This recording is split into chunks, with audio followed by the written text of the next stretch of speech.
نحمدہ ونصلی علی رسولہ الکریم، اما بعد۔ میری ماں اور بہنوں، آج 10 محرم یعنی عاشورے کا دن ہے۔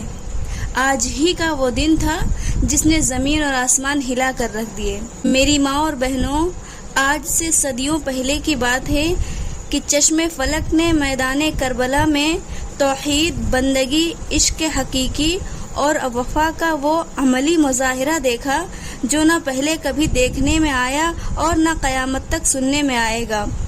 واقعہ کربلا اپنے اندر جہاں کرب و بلا، ظلم و ستم کی داستان رکھتا ہے، وہیں انسانیت کو بالعموم اور اہل اسلام کو بالخصوص مقام و فکر امام حسین رضی اللہ عنہ پہچاننے کی دعوت دیتا ہے۔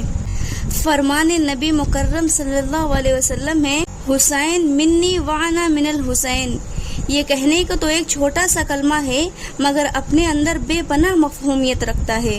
جس نے پیغمبر آخر الزماں صلی اللہ علیہ وسلم پر ایمان رکھا، آپ کی تکریم، اتباع اور محبت میں زندگی گزاری، اس پر لازم ہے کہ وہ امام حسین کی تکریم کرے، اتباع اور حب حسین کا عملی مظاہرہ کرے۔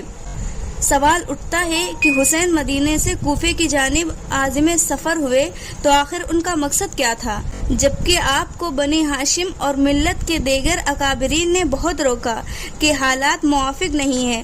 اہل کوفہ نے نہ تو پہلے آپ کے والد گرامی امیر المومنین حضرت علی رضی اللہ عنہ سے وفا کی اور نہ ہی ان سے اب کسی وفا کی امید ہے۔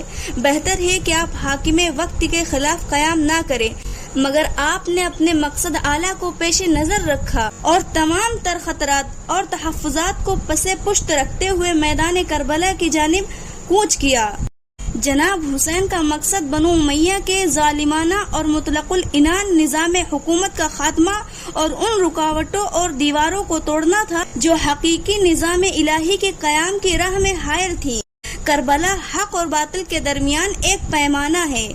کربلا کڑی آزمائشوں میں مقام عفت کا نام ہے۔ کربلا کا حرف لا اپنے اندر بذات خود ایک عنوان ہے۔ کربلا کے تپتے میدان میں عملی سعی کی تمام تر تحریک لا الہ پر قیام تھا، جسے آج ہم نے ایک رسم بنا کے رکھ دیا ہے۔ لا الہ پر قیام اور طاغوتی طاقتوں، ان کے تہذیب اور حکومت کو لا کہنا ہی فکر حسین ہے، اور جیسے ہر انکار کی قیمت چکانا پڑتی ہے، ایسے ہی سید الشہداء نے اپنے لا کی قیمت میدان کربلا میں لشکر یزید کے ساتھ لڑتے ہوئے اپنے 72 ساتھیوں کے ہمراہ رب ذوالجلال کی بارگاہ میں مقام شہادت پر فائز ہو کر چکائی۔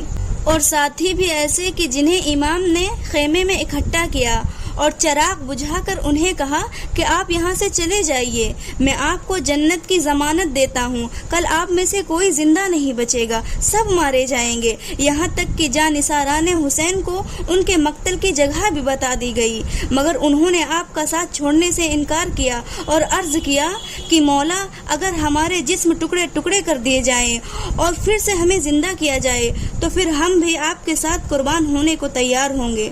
چشم فلک نے پھر دیکھا کہ ہر جانثار نے لا الہ کے قیام کی خاطر ننھے علی اصغر سے عمر رسیدہ حبیب ابن مظاہر تک صبر اور استقامت اور بہادری اور شجاعت کی ایسی لازوال داستان رقم کی جو تا قیامت زندہ رہے گی۔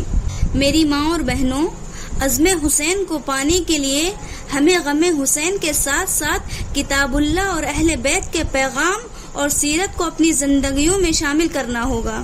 استبدادی نظام کے خاتمے کے لیے عملی جد و جہد کرنا ہوگی۔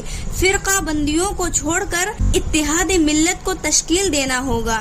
ان بندشوں کو شروعات میں تبدیل کرنا ہوگا۔ امامت اور ولایت کا نظام قائم کرنا ہوگا تاکہ صحیح طور پر مبنی بر قرآن و سنت نظام ملت کا قیام عمل میں لایا جا سکے، اور روز حشر شفیع معظم محمد صلی اللہ علیہ وسلم اور اہل بیت اطہار کی شفاعت کے حقدار ٹھہریں۔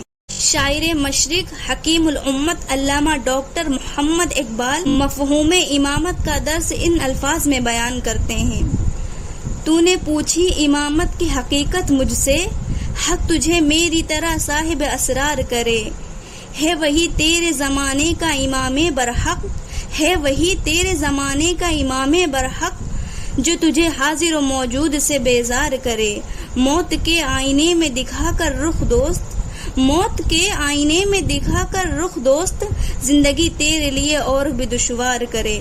وما علینا الا البلاغ۔